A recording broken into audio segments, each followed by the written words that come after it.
biyaya ng lahat ng bagay. Sila'y maninirahan sa kaitaasan. Ang kanyang dakong tanggulan ay magiging buog ng malalaking bato. Ang kanyang tinapay ay ibibigay sa kanya. Ang kanyang tubig ay sasagana. Isayas 33:16. Ang Panginoon ay aking pastol, hindi ako magkukulang. Pinahihiga niya ako sa luntiang pastulan.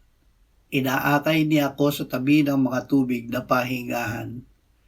Pinanunumbalik niya ang aking kaluluwa. Inaakay niya ako sa mga landas ng katuwiran alang-alang sa kanyang pangalan.